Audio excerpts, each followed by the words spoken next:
Lailatul Qadar. Qadar. Nah, sekarang kita dari tadi bahas Lailatul Qadar.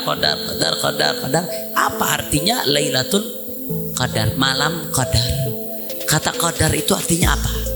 Ini suratnya suratul Qadar, masya Allah, membahas di dalamnya Lailatul Qadar, membahas tentang proses penurunan Al-Quran. Ini surat ulama sampai khilaf, apakah dia Makkiyah atau Madaniyah? Subhanallah, sampai khilaf ulama. Saya tahu hati-hati dari sekarang. Ada ajaran yang bilang Al-Quran kurang, ada mushaf itu yang disembunyiin, nanti dibawa di akhir zaman oleh Imam Mahdi.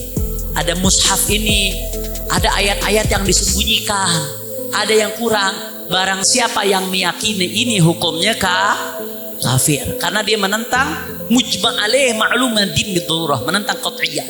Keutuhan Al-Quran itu nggak bisa ditawar-tawar dalam Al-Quran.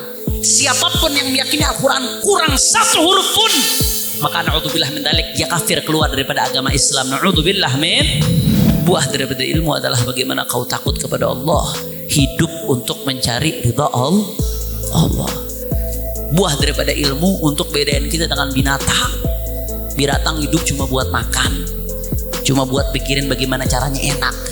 Tapi inti kita hadir di majelis ta'lim, inti kita hadir di majelis para guru-guru, inti kita ngikutin ulama supaya kita beda sama binatang.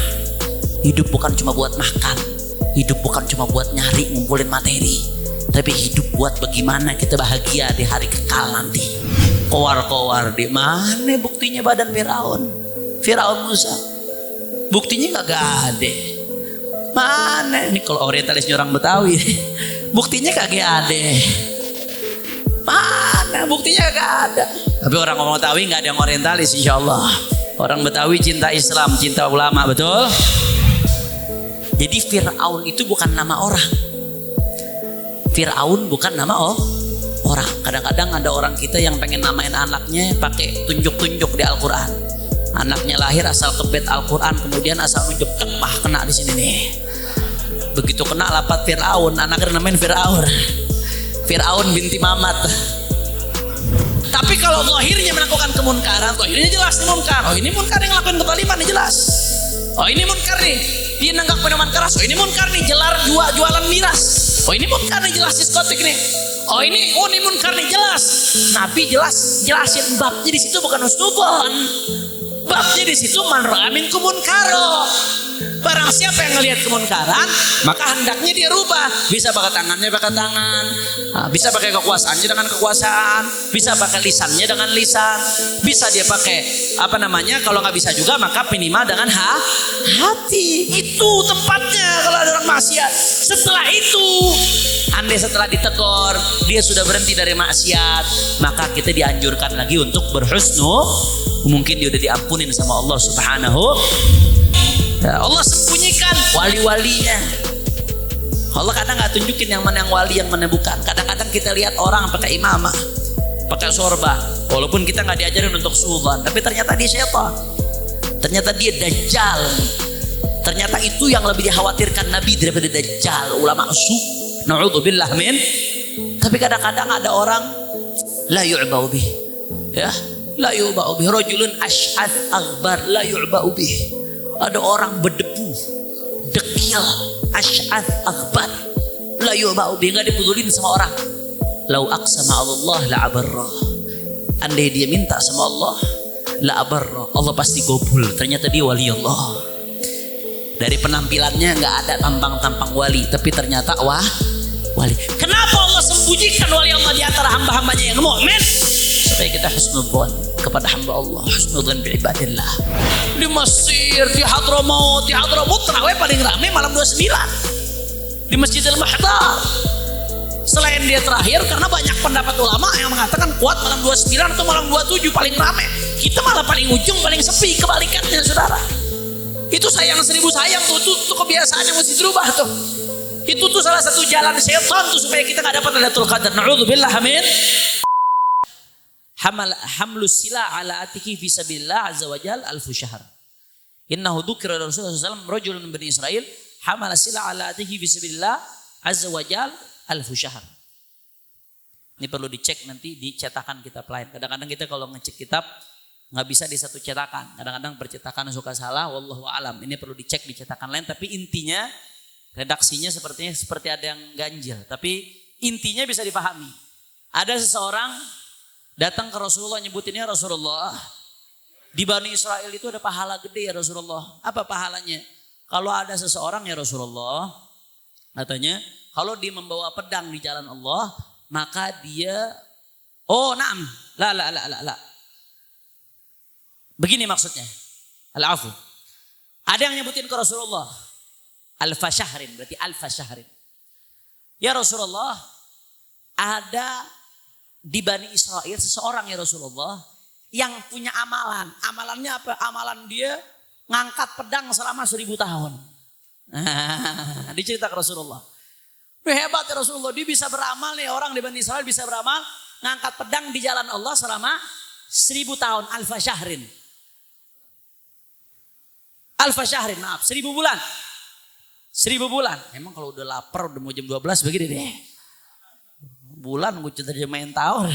Untung Habib Ahmad ingetin. 1000 bulan, maaf, kepleset tadi nerjemahnya. 1000 bulan ya Rasulullah. Amalan orang bawa pedang di jalan Allah selama 83 tahun, 4 bulan, kagak berhenti-berhenti, pahala terus tuh. Akhirnya apa? Rasulullah nih selalu menginginkan kebaikan buat umatnya. Fa'ajiba Rasulullah lidzalik. Rasulullah takjub dengan hal tersebut. Wa tamanna dzalika li ummatihi. Rasulullah berharap, meskipun Rasulullah tahu umatnya ini umurnya pendek-pendek, baina sitin wa sab'in, antara 60 dengan 70, tapi Rasulullah berharap umatnya bisa mendapatkan keutamaan tersebut. Pahala yang gede seperti itu. Akhirnya apa kata Rasulullah? Ya Rabb, ja'alta ummati aghsaral umami a'maran wa agallaha a'malan fa'atahu Allahu lailatal qadar. Rasulullah merayu Allah Subhanahu wa taala. Rasulullah ngerengek minta kepada Allah, ya Rasul, ya Allah, Kau menjadikan umatku umat yang paling pendek umurnya, yang paling sedikit amalnya ya Allah. Maksudnya Allah minta, ya Rasulullah minta kepada Allah, ya Rabb, berikanlah sesuatu yang besar. Rasulullah minta kepada Allah, fa'atahu Allahu lailatul qadar. Akhirnya Allah berikan kepada Nabi Muhammad Lailatul Qadar untuk umat baginda Nabi Muhammad. Fahiya min khasaisi hadhil ummah wa hiya baqiyatun 'ala sahih. Dan ini termasuk keistimewaan umat Nabi Muhammad yang dimiliki umat Nabi Muhammad, dan dia berlangsung walaupun Rasulullah telah wafat sampai nanti yaumil qiyamah. Kita bisa dapat setiap tahun berkat siapa? Berkat baginda Nabi besar Muhammad sallallahu alaihi wasallam. Kira-kira sampai sini jelas atau tidak? Jelas atau tidak? Insya Allah. Makanya kita dapat Lailatul Qadar berkat Rasulullah. Ini bonus gede. Bonus gede. Jangan disia-siain. Ini untuk mewujudkan cita-cita Rasulullah. Wallahi la arda wahidun min ummati finnar. Aku enggak ridho satupun umatku di neraka, kata Rasulullah. Makanya Allah minta, Allah kasih Lailatul Qadar. Rasulullah minta, Allah gabul, Allah kasih Lailatul Qadar. Berkat Nabi Muhammad. Maka jangan kita sia-siakan keterlaluan. Makanya kadang timbul pertanyaan, Habib, sebenarnya Lailatul Qadar itu kapan sih? Kapan sih Lailatul Qadar? Tepatnya malam apa tepatnya? Kita kan pengen yang instan-instan aja. 29 malam gak mau ibadah. 1 malam aja udah pasti Lailatul Qadar, kira-kira kapan dipegang tuh.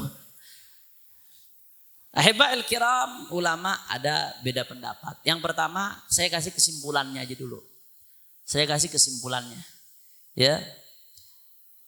Nah, Al-Imamul Haddad mengatakan jumhurul ulama. Jumhurul ulama. Termasuk Imam Abu Hanifah, Imam Syafi'i itu mengatakan Ramadan, Lailatul Qadar itu pastinya ada di bulan Ramadan. Walaupun ada ulama termasuk dari mazhab Malik yang mengatakan mungkin bisa terjadi di luar Ramadan. Ini cuma buat ilmu doang nih. Tapi gak perlu bingung. Ini pendapat penafsiran sebagian ulama. Mungkin saja bisa di luar Ramadan. Intinya Allah sembunyikan, gak Allah tampakkan. Hikmahnya apa nanti kita bahas. Tapi jumhurul ulama termasuk madhab Syafi'i, Abu Hanifah mengatakan pokoknya Lailatul Qadar gak keluar dari bulan Ramadan. Wal ghalib kaunuha fi Ramadan. La. Itu pendapat Imam Malik tadi mengatakan bisa saja di luar Ramadan, tapi umumnya di Ramadan. Kalau Abu Hanifah, Syafi'i, dan termasuk jumhur ulama mengatakan pasti di Ramadan, gak bakal keluar dari Ramadan. Itu pendapat jumhur ulama. Pasti dia di Ramadan. Kalau Imam Malik mengatakan bisa saja di luar Ramadan, tapi biasanya di bulan Ramadan. Tapi jumhur ulama mengatakan pasti di bulan Ramadan. Gak mungkin dia di luar Ramadan. Kita pegang ini aja dah yang gampangan. 365 hari ngejagainnya kesusahan. Kita jagain yang 30 hari aja lebih gampang. Rahmah dari Allah Subhanahu wa taala. Nah, kemudian ulama mengatakan dari 30 hari itu umumnya lebih seringnya fil ashril awakhir, di 10 hari terakhir. Di antara 10 hari terakhir yang paling sering di malam-malam ganjil. Makanya habaib kita ini tahu, ulama-ulama kita zaman dulu ini tahu kita ini malas. Kalau nggak diseret, nggak disediain kebuli dulu, kadang-kadang nggak mau ibadah. Kadang-kadang nggak mau ngumpul, kadang-kadang nggak mau duduk di majelis rahmatnya Allah. Ulama-ulama salaf dulu hatinya rahmah, dibikin tuh tertib. Malam 17 di luar Batang, malam 19 di tempat Habib Hud Bagir Al-Attas dari zaman ayam abahnya beliau. Malam 21 di tempat jidnya Habib Ahmad Al-Habib Mahsan Al-Attas. Malam 23 di Masjid Al-Hawi Condet. Kemudian malam 25 di Kuitang. Malam 27 di Zawiyah di Pekojan. Malam di Suwa 9 di beberapa tempat. Di antaranya di tempat Hayu Salim bin Toha. Kemudian di Petamburan juga kita malam 29. Kalau di luar negeri di Mekah itu malam 29 makin rame. Malam 27 malam 29 itu makin rame. Di sini malam 29 malah paling sepi, saudara. Betul. Udah paling sepi. Kalau di luar malah paling rame itu. Di Mesir, di Hadramut terawih paling rame malam 29. Di Masjidil Mahdar. Selain dia terakhir, karena banyak pendapat ulama yang mengatakan kuat malam 29 atau malam 27 paling rame. Kita malah paling ujung, paling sepi, kebalikannya saudara. Itu sayang 1000 sayang tuh, itu kebiasaan yang mesti dirubah tuh. Itu tuh salah satu jalan setan tuh supaya kita gak dapat Lailatul Qadar. Na'udzubillah amin. Nah kita ini udah enak udah. Kita tinggal ngikutin amalnya salaf doang. Udah disediain tuh. Malam ganjil di sini. Tarawihnya bareng. Makin banyak jamaah, pahalanya makin besar. Ada khatam Quran. Nah dapat pahala khatam Quran. Salaf kita ini ngemanjain gitu banget. Supaya apa? Supaya kita selamat saudara. Udah enak banget dan nikmat saudara. Makanya dibikin di malam-malam ganjil terakhir. Apa yang ditertibkan udah salaf. Jangan dirubah-rubah. Ikutin supaya kita selamat.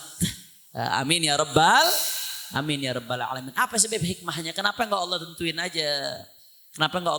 aja? Malam Lailatul Qadar nih, malam sekian, malam 27. Imam Syafi'i berpendapat malam 27.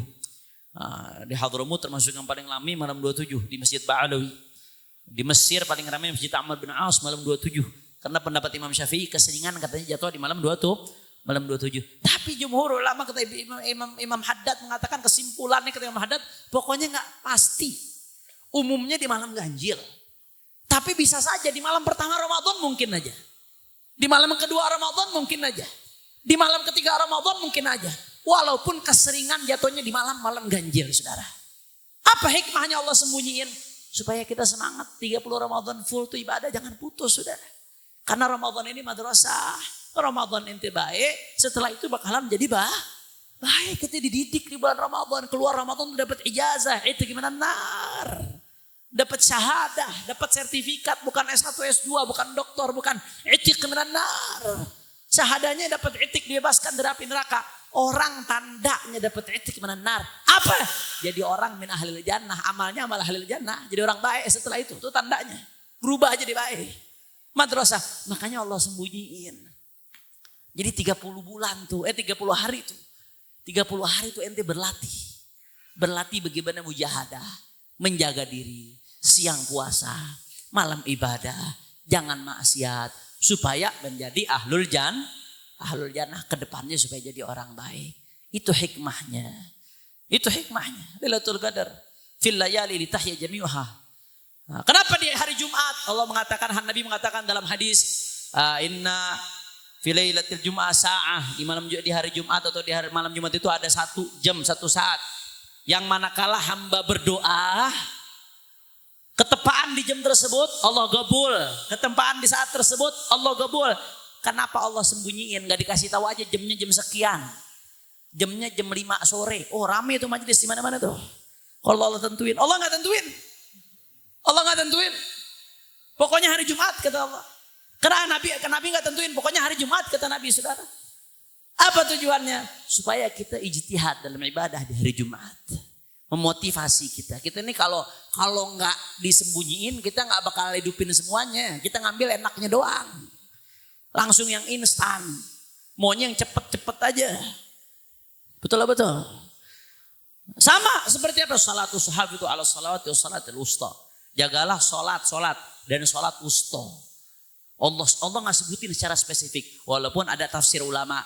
Yang kuat mengatakan itu asar. Ada lagi yang mengatakan itu maksudnya subuh. Karena subuh paling berat. Allah sebutkan spesifik. Paling istimewa.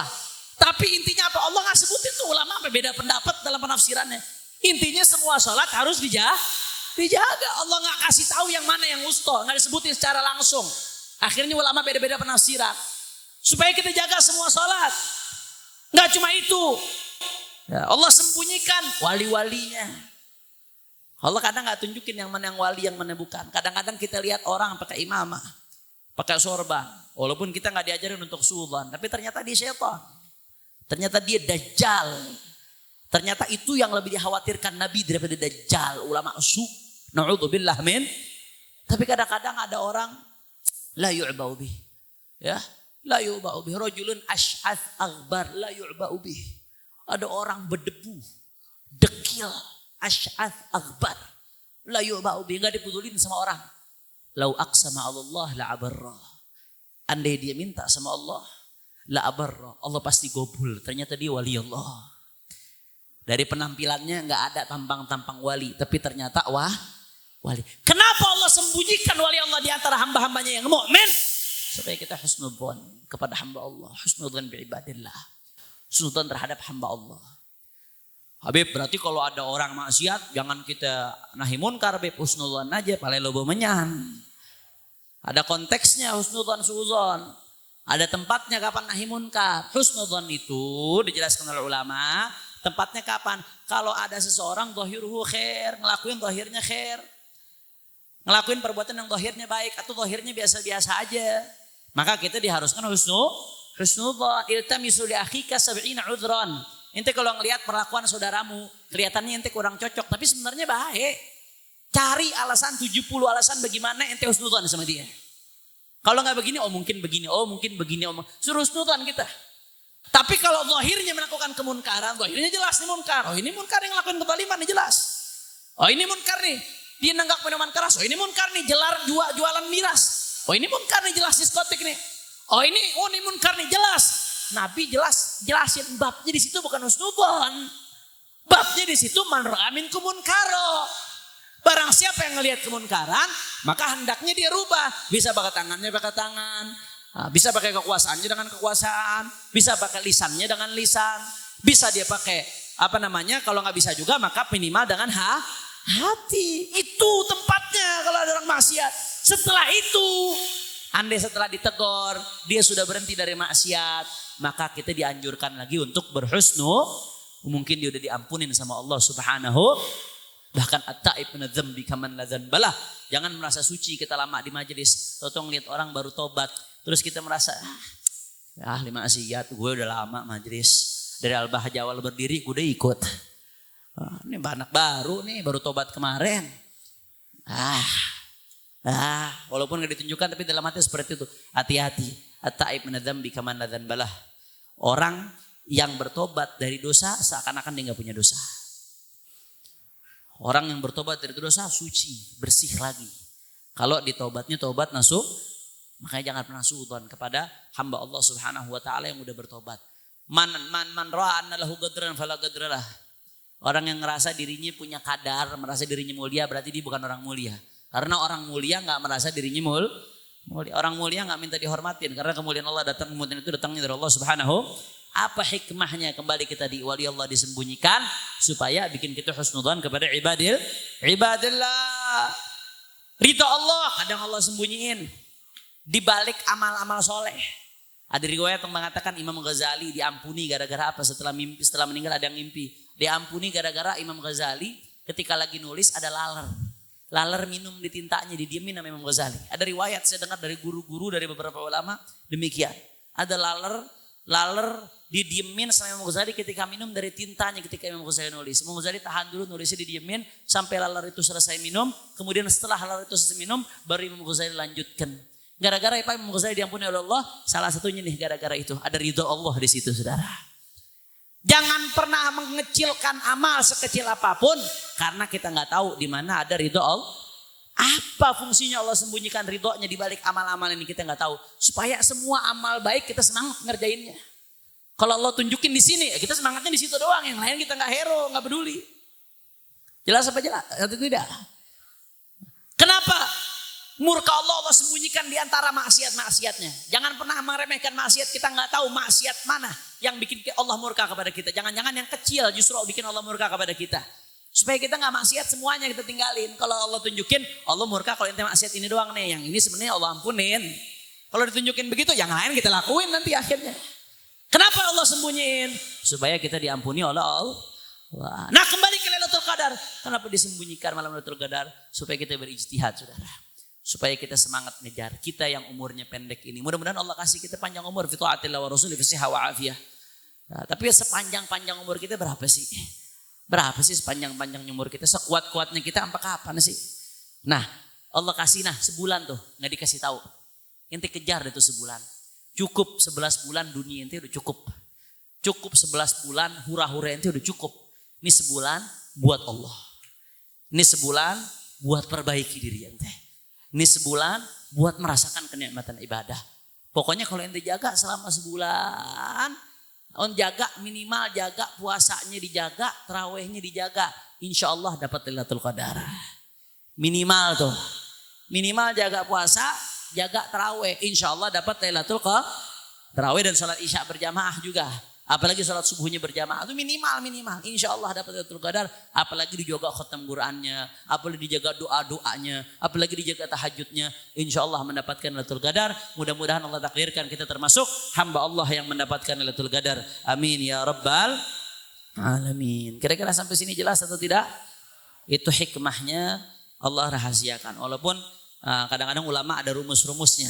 Imam Syadzili mengatakan ada rumusnya. Kalau awal Ramadan itu hari Ahad, maka Lailatul Qadar jatuhnya hari ini. Ada rumus-rumus, itu minat tajribah. Itu diambil dari tajribahnya beliau. Beliau selama seumur hidup beliau Allah bukakan kapan Lailatul Qadar. Nah dari itu beliau ambil kesimpulan jadi rumus. Oh rumusnya seperti ini. Atau minal ilham, kadang-kadang aulia itu mendapatkan dari ilham. Ya, kita nggak tahu. Tapi tetap yang pendapat yang paling kuat nggak ketahuan. Ngacak kapan malam Lailatul Qadar. Sepanjang Ramadan, jaga tuh sepanjang Ramadan. Tanazzalul malaikatu ruh fiha bi'idzni rabbihim min kulli amr. Pada malam Lailatul Qadar tersebut, para malaikat itu turun. Naam, para malaikat itu turun. Waruh, ruh ini maksudnya di sini adalah malaikat Jibril. Malaikat Jibril. Kita julukan malaikat Jibril adalah Ruhul Qudus. Ruhul Qudus. Kalau agama lain disebut Roh Kudus. Itu malaikat Jibril. Kalau kita Ruhul Kudus. Itu malaikat, indana malaikat. Bukan Rabb, bukan Tuhan, tapi malaikat. Naam. Turunlah malaikat pada malam tersebut Lailatul Qadar bi'idzni rabbihim, dengan izin Tuhan mereka, min kulli amr. Naam. Qada'illah fiha litilka sana ila qabil wa min sababiyya ma'nal ba. Dengan segala perkara. Nah, ini kembali ke pemahaman yang tadi. Qadar itu maknanya menetapkan. Nah di malam Lailatul Qadar ini Allah tetapkan hal-hal yang berkaitan dengan takdir Allah Subhanahu wa ta'ala. Nah tadi ada yang mengatakan malam Lailatul Qadar, ada juga yang mengatakan di malam nisfu Sya'ban. Dua-duanya ambil. Kalau buat kebaikan ambil semuanya. Gak usah pusing-pusing, ambil semuanya. Salamun hiya hatta matla'il fajar. Singkat saja, terakhir di sini Allah berfirman salamun hiya hatta matla'il fajar. Maka keselamatan di malam tersebut Allah curahkan sampai terbitnya fajar. Alhamdulillah. Ya maknanya apa? Mal ma'na annal malaika yusallimuna 'alal mu'minin. Nah, di malam tersebut malaikat mengucapkan salam kepada kita umat Islam sepanjang Lailatul Qadar. Bagi yang menghidupkan malam Lailatul Qadar. Mudah-mudahan Allah takdirkan kita termasuk menghidupkan malam Lailatul Qadar dengan segala kekurangan yang ada pada diri kita. Nah, ada juga wa yasihu ala hadzal an yaj'al salam bima'na salamah. Nah, ai Lailatul Qadar dzatu salamah min kulli syarr. Bisa juga diartikan salamun hatta matla'il fajr. Maksudnya malam Lailatul Qadar adalah malam keselamatan dari segala keburukan. Artinya siapa yang dapat Lailatul Qadar, Allah takdirkan dia selamat dari segala keburukan. Nah, wa qala dhahhak la yuqaddirullah fi tilka al-laila illa salama fi sayril laila yaqdi bil balaya was salama. Wa qila hiya dzatu salama min an yu'athira fiha syaitan fi mu'min aw mu'minah. Nah, ya, Al-Imam Dhahhak mengatakan di malam-malam lain Allah mentakdirkan, ada kalanya mentakdirkan kebaikan, ada kalanya mentakdirkan keburukan. Tapi di malam Lailatul Qadar salamun, Allah tidak mentakdirkan kecuali kebaikan hatta matla'il fajar, sampai terbitnya fajar.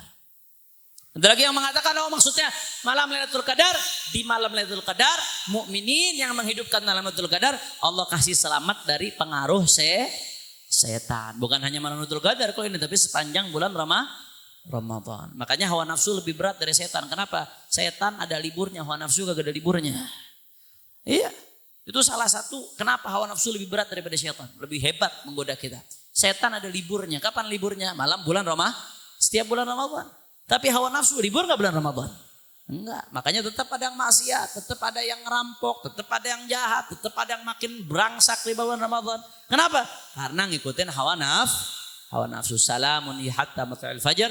Mudah-mudahan Allah Subhanahu wa taala memberkahi kita di bulan Rajab, memberkahi kita di bulan Sya'ban, kemudian kita sampai di bulan Ramadan dalam keadaan khairin wa lutfin wa afiyah, dan mudah-mudahan kita, orang tua kita, sanak famili kita, orang-orang kita cintai, mudah-mudahan Allah takdirkan mendapatkan Lailatul Qadar di bulan ini dan di tahun ini dan di tahun-tahun berikutnya, termasuk yang mendapatkan Lailatul Qadar sehingga kita dibebaskan Allah dari api neraka. Amin ya rabbal alamin. Ini saja dari saya. Terakhir kita baca Fatihah buat Sidil Walid Al-Habib Rizik Syihab. Mudah-mudahan Allah berikan panjang umur, sehatul afiyah fi taatillah, dan Allah segera berikan kemenangan untuk beliau insyaallah. Begitu pula untuk orang tua saya Asy-Syarifah Alawiyah binti Ahmad bin Ali Al-Attas, mudah-mudahan Allah berikan panjang umur, sehatul afiyah, wa yuwaffiqaha lima fihi ridha, wa yuwaffiqaha li taatillah wa taatir rasul, wa yutammin qalbaha fi taatillah wa taatir rasul ala hadhihi an-niyyah wa likulli niyyah salihah jami'ah syamilah li khairat dunya wal akhirah wa ila hadratin nabi bisirril Fatihah.